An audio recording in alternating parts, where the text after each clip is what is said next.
Welcome back to the channel, everybody. Today we are going to break down the current multiplayer state of this brutal, new, and compelling RTS game, Broken Arrow.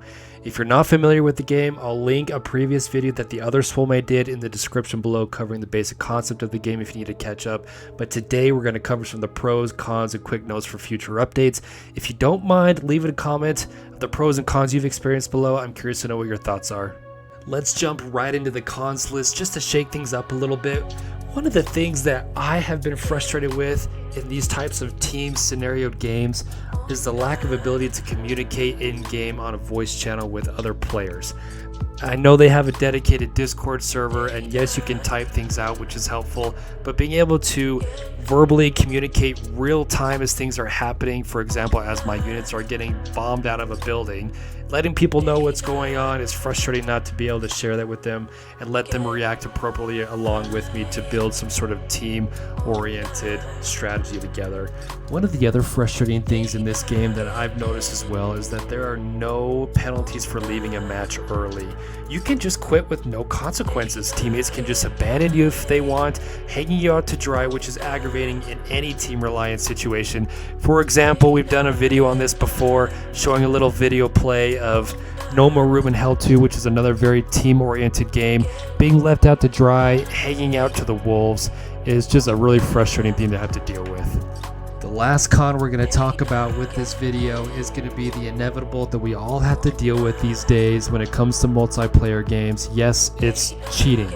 As you've noticed probably in the background gameplay, I have been bombed out of my brains with the enemy artillery.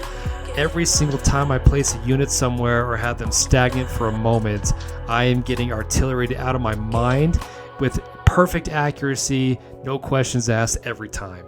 So I leave the question to you, am I just out of my mind and am I just bad at the game? As the kids say these days, is this a little sus?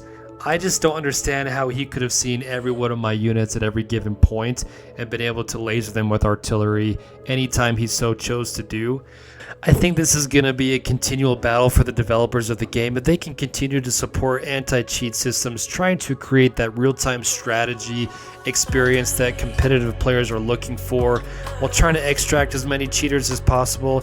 It's going to keep this game alive, it's going to keep it healthy, it's going to continue to create a positive player base and experience. Which, speaking of positives, who doesn't like dropping bombs on a bunch of cheaters? Check this out. Eagle, standing by for orders. Preparing to pickle. Blowers on. Strike successful. Time to put out. Alright, thank you for letting me have my small moment of glory there. A little retribution is always a good feeling. Let's get into the pros of this game, okay, because there are so many to go over. First off, the 5v5 aspect of the game creates some really cool dynamic teamwork opportunities and also creates this environment of chaotic skirmishes and conflicts across multiple areas of the map.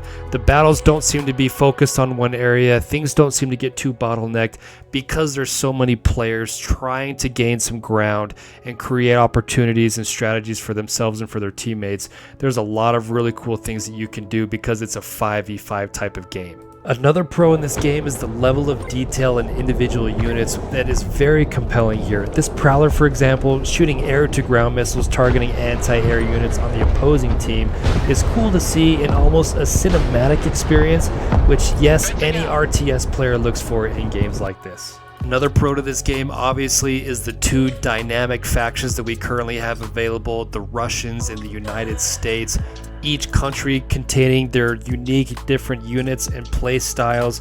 There are certain pros to each side, there are cons to each side, which allows any player to strategize and customize the decks, the units within those decks, and strategize with their teammates on how to best approach a certain map or opposing team.